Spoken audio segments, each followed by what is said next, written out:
ദൈവനാമം മഹത്വപ്പെടട്ടെ. നമ്മുടെ രക്ഷകനും വീണ്ടെടുപ്പുകാരനും കർത്താവുമായ യേശുക്രിസ്തുവിന്റെ ധന്യനാമത്തിൽ ഏവർക്കും സ്നേഹവന്ദനം. യേശുക്രിസ്തുവിന്റെ പീഡാനുഭവങ്ങളെ തിരുസഭ ധ്യാനിക്കുന്ന അനുഗ്രഹീതമായ ദിനങ്ങളിലൂടെയാണല്ലോ നാം കടന്നു പോകുന്നത്.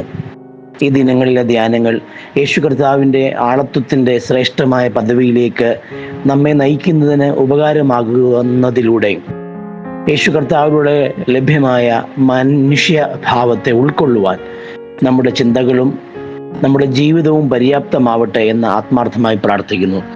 വചനധ്യാനത്തിനായി വിശുദ്ധ ലൂക്കോസിന്റെ സുവിശേഷം 19 അധ്യായം 1 മുതൽ 10 വരെയുള്ള വാക്യങ്ങൾ അടിസ്ഥാനപ്പെടുത്തട്ടെ. സക്കായിയുടെ മനംതിരിവിനെ പ്രതിപാദിക്കുന്ന പശ്ചാത്തലമാണ് വിശുദ്ധ ലൂക്കോസിന്റെ സുവിശേഷം 19 അധ്യായത്തിന്റെ പ്രാരംഭ വാക്കുകൾ വിവരിക്കുന്നത്. ചുങ്കക്കാരനും ധനവാനും പ്രമാണിയുമായ സക്കായിയുടെ മനംതിരിവ് വളരെ പ്രാധാന്യമർഹിക്കുന്നതാണ്. സാമൂഹിക, രാഷ്ട്രീയ, സാമ്പത്തിക പശ്ചാത്തലത്തിന്റെ നടുവിൽ അതിശ്രേഷ്ഠമായ പദവി വഹിക്കുന്ന സക്കായി യേശുവിനെ കാണുവാൻ ആഗ്രഹിക്കുന്നു എന്നുള്ളത് ഏറെ പ്രസക്തമാണ്. ജീവിതത്തിന്റെ ഏറ്റവും പ്രധാനപ്പെട്ട പദവിയിൽ സക്കായി ഇരിക്കുമ്പോഴും സക്കായിയുടെ ഉള്ളിലെ ശൂന്യത നികത്തുന്നതിനപ്പുറത്താണ്. ആൾക്കൂട്ടത്തിൽ തനിയെ എന്നുള്ള പ്രയോഗം നമുക്ക് ഏവർക്കും അറിയാം. ജീവിതത്തിന്റെ എല്ലാ അനുഭവങ്ങളും ഒരർത്ഥത്തിൽ നമ്മിൽ കൈവരുമ്പോഴും ചില മേഖലകളിൽ നാം അനുഭവിക്കുന്ന ശൂന്യത നികത്തുന്നതിനപ്പുറത്താണ് യേശു സക്കായിയെ തേടി വരുന്നു.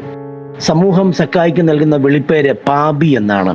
റോമ സാമ്രാജ്യത്തിനു വേണ്ടി ടാക്സ് കളക്ട് ചെയ്യുന്ന വ്യക്തി എന്നുള്ള നിലയിൽ യഹൂദന്റെ മേൽ സക്കായി എപ്പോഴും നേതാവായി, ഒരർത്ഥത്തിൽ പറഞ്ഞാൽ കർത്തൃത്വം നടത്തുന്ന മനുഷ്യനാണ്.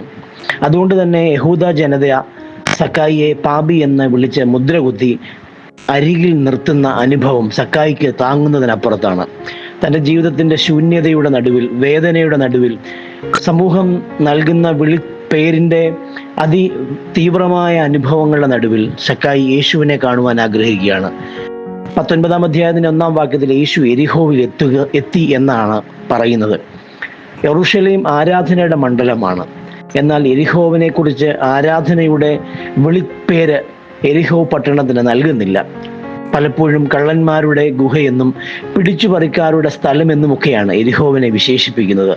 എരിഹോവിൽ എത്തുന്ന യേശുക്രിസ്തു, പാപി എന്ന സമൂഹം വിളിക്കുന്ന സക്കായിയെ തേടി വരുന്ന യേശുക്രിസ്തു, ഇതിലൂടെ യേശു കർത്താവിലൂടെ വിളങ്ങുന്ന ദൈവസ്നേഹം എന്ന് പറയുന്നത് കാലഘട്ടം അരികിൽ നിർത്തുന്ന, കാലഘട്ടം ഒരർത്ഥത്തിൽ പറഞ്ഞാൽ അവഗണിക്കുന്ന, പാർശ്വത്തിൽ നിർത്തുന്ന ജീവിത അനുഭവങ്ങളെ ചേർത്ത് പിടിക്കുന്ന അതിശ്രേഷ്ഠമായ അനുഭവമാണ്. നോമ്പ് നമ്മോട് ആവശ്യപ്പെടുന്നത് ക്രിസ്തു സ്നേഹത്തിനെ ഏറ്റെടുക്കുക എന്നുള്ളത്. ക്രിസ്തു സ്നേഹത്തിന്റെ പ്രായോഗിക ആവിഷ്കാരങ്ങളെ രൂപപ്പെടുത്തുക എന്നുള്ളത് ഏറെ വെല്ലുവിളി നിറഞ്ഞതാണ്. അരികിൽ നിർത്തുന്നവരെയും ഒറ്റപ്പെടുത്തുന്നവരെയും അവഗണിക്കുന്നവരെയും ചേർത്ത് പിടിക്കുന്നതിലൂടെ ദൈവസ്നേഹത്തിന്റെ പ്രായോഗിക ആവിഷ്കാരങ്ങളെ രൂപപ്പെടുത്തുവാൻ കൃത്യമായി നോമ്പ് ധ്യാനങ്ങൾ കാരണമായി മാറണം. നാം സ്നേഹിക്കുന്നവരെയും നമുക്ക് ഗുണം വരുത്തുന്നവരെയും മാത്രം ചേർത്ത് നിർത്താതെ യാതൊരു സാധ്യതയുമില്ലാത്ത ചില ജീവിതങ്ങളെ അനുഗ്രഹീതമായ ഗുണപരതയിലേക്ക് നയിക്കുവാൻ ഈ നോമ്പ് കാലയളവിൽ നമുക്ക് കഴിയണം. വചനധ്യാനം അതിന് പര്യാപ്തമായി മാറുമ്പോഴാണ് യേശു കർത്താവിന്റെ സ്നേഹത്തിന്റെ പ്രായോഗികത ഇന്നിന്റെ പരിസരങ്ങളിൽ രൂപപ്പെടുന്നത്. സമൂഹത്തിൽ ഒറ്റപ്പെടുന്നവർ, പ്രകൃതിയിൽ വേദനിക്കപ്പെടുന്നവർ, അവരെ എന്നേക്കുമായി അരികുകളിൽ മാത്രം നിർത്താതെ ചേർത്തു പിടിക്കുന്ന ക്രിസ്തു സ്നേഹത്തിന്റെ ഇന്നിന്റെ ആവിഷ്കാരങ്ങളെ രൂപപ്പെടുത്തുവാൻ നമുക്ക് കഴിയേണ്ടതായുണ്ട്.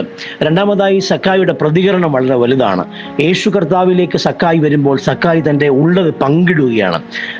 4 മടങ്ങ് തിരികെ കൊടുക്കുന്നു. തൻ്റെ വസ്തുവകകളിൽ പകുതി കൊടുക്കുന്നു. പ്രിയപ്പെട്ടവരെ, ജീവിതാനുഭവങ്ങളിൽ മനംതിരിവ് വളരെ പ്രധാനപ്പെട്ടതാണ്. അത് നമ്മുടെ ജീവിത ക്രമങ്ങളിലൂടെ പൊതുസമൂഹത്തിന് ബോധ്യപ്പെടേണ്ടതാവുണ്ട്. യേശുവിൽ ആകുക എന്ന് പറഞ്ഞാൽ ജീവിതത്തിൽ ഉണ്ടാകുന്ന പരിവർത്തനം വാക്കുകൾക്കൊക്കെ അതീതമാണ്. ജീവിതം തന്നെ സാഹസികമായി നന്മയിലേക്ക് എറിഞ്ഞു കൊടുക്കുക എന്നുള്ളത് വളരെ പ്രധാനപ്പെട്ടതാണ്. വാക്കുകളിൽ ഒതുക്കേണ്ട ഒന്നല്ല മാനസാന്തരം. മാനസാന്തരം പ്രകടമായ ജീവിതാനുഭവങ്ങളെ സമ്മാനിക്കുകയാണ്. അത് കാലഘട്ടത്തെ വെല്ലുവിളിക്കത്തക്ക വിധത്തിൽ പലതിലെയും ഉൾക്കൊള്ളുന്ന ജീവിതാനുഭവമാണ്. ഇവിടെ മറ്റൊരു പ്രധാനപ്പെട്ട വസ്തുത, പ്രകൃതിയും സക്കായിയോടുകൂടെ ചേരുകയാണ്. കാട്ടത്തി. ഈ കാലഘട്ടത്തിൽ പ്രകൃതിയുടെ രോദനം കണ്ടില്ല എന്ന് നമുക്ക് നടിച്ചുകൂടാ. പ്രകൃതിയിൽ ഉയരുന്ന രോദനം നമ്മുടെ തീർച്ചയായും സഹകരണവും നമ്മുടെ ആത്മാർത്ഥതയും പ്രതീക്ഷിക്കുന്നു. പ്രകൃതിയുടെ വേദനയുടെ നടുവിൽ ആക്കം വർദ്ധിപ്പിക്കുന്ന തരത്തിൽ പ്രതികരിക്കുക എന്നുള്ളതല്ല, ചേർത്ത് പിടിച്ച് പ്രകൃതിയെയും നമ്മുടെ ജീവിതത്തിന്റെ ഭാഗമാക്കി നിലനിർത്തുക എന്നുള്ളത് പ്രധാനമാണ്. സക്കായിയുടെ മനംതിരിവ് സക്കായിയുടെ മാത്രമല്ല, പ്രകൃതിയെയും ചേർത്ത് നിർത്തിയ ഒന്നാണ്. ഒന്നിനെയും അവഗണിക്കുന്ന ഒന്നല്ല, ഒന്നിനെയും ചെറുതാക്കുന്ന ഒന്നല്ല. പ്രിയപ്പെട്ടവരെ, നോമ്പ് അനുഗ്രഹമാവട്ടെ. ഒന്നിനെയും എഴുതി തള്ളാതെ എല്ലാറ്റിനെയും ചേർത്ത് നിർത്തി ക്രിസ്താനുഭവങ്ങളെ നമുക്ക് രൂപപ്പെടുത്താം. ദൈവത്തിന്റെ ആത്മാവ് നിരന്തരം അതിനെ നമ്മെ സഹായിക്കട്ടെ. ആമേൻ. Thank U.